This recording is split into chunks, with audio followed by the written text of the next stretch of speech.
දැන් මේකේ ඉම්පෝටන්ස් එක තමයි එල් සල්වඩෝ හැමදාම බිට්කොයින් එකක් ගන්නවා. ඒක බලා ගන්නත් පුළුවන්. ඒක තමයි අපූර්වම දේ.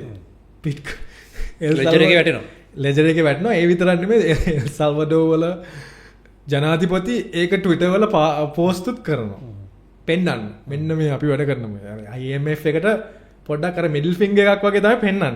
මොකද වා අපිට කරන්න එපා කිව්වට අපි අර සංචිතය පවත්වාගෙන යනවා. ඒක වෙන දෙයක්. භූතාන් වල මයිනින් වෙන එක කවදාවත් නවතින්නේ නැහැ. සබාධර්මයෙන්ම ඒක වේගෙන යනවා. දැන් USA ලෝකේ ඉන්න ලොකුම යුද්ධමය සහ ආර්ථික බලවතා මෙන්න මේ වගේ ප්ලෑන් එකක් ඉදිරිපත් කරා. දැන් USA එහෙම කරාම චයිනා වගේ ඒ ප්‍රතිවාදී රටවල් රෂ්‍යා වගේ රටවල් දැන් පොඩි ස්ටේට්මන්ට්ස් රිලීස් කරන්න පටන් ගන්නවා. මෙන්න මේකට තමයි ගේම් ට්‍රෙඩි පටන් ගන්නම කියන්නේ. දැන් අපිට රේස් එකක් හැදීගෙන එන්නේ. මේක හරියට අපි අයිඩෙන්ටිෆයි කරගන්න ඕනේ. මේ ලෝකේ දුර්ලභම ඇසෙට් එක නැත්නම් වත්කම තියෙනවා.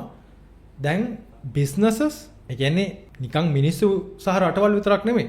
බිස්නසස් ඉතින් දැන් ජපනීස් මේ පබ්ලික් කම්පනීස් ඉතින් ඒගොල්ලන්ගේ තියෙන එක්ස්ට්‍රා කෑෂ් වලින් බිට්කොයින් සංචිතය පවත්වන්න පටන් ගත්තා.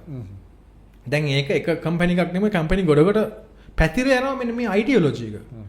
ලෝකේ තියෙන දුර්ලභම ඇසෙට් එක කොහොමද අපි අපේ සල්ලි යොදලා ඒක ස්ට්‍රැටජිකලි උපක්‍රමශීලී ලෙස පාවිච්චි කරන්න කියලා. මෙන්න මේ තරංගය කටන් අරගෙන තියෙන්නේ. මට අනිවාර්යයෙන්ම ෂුවර් මේක අරන් තියෙන කියලා. දැන් ඒගොල්ලන්ගේ ස්ට්‍රැටජි එක තමයි මේක එකපාර අනවුන්ස් කරලා ඒගොල්ලන්ගේ මනි ප්‍රින්ටර්ස් යූස් කරලා එකපාර බිට්කොයින් ගන්නවද?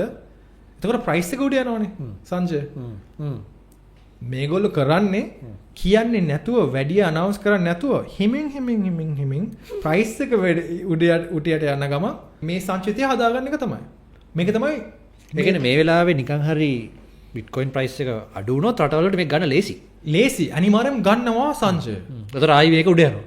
ආයි උඩ යනවා. ආයි මොනවා වෙලා පල්ලෙහාට යනවා. ආයි ගන්නවා. දැන් මේක හිමින් මේක මේ බහින කලාව අඩු වෙන ලයින් එකක් තියෙන්නේ.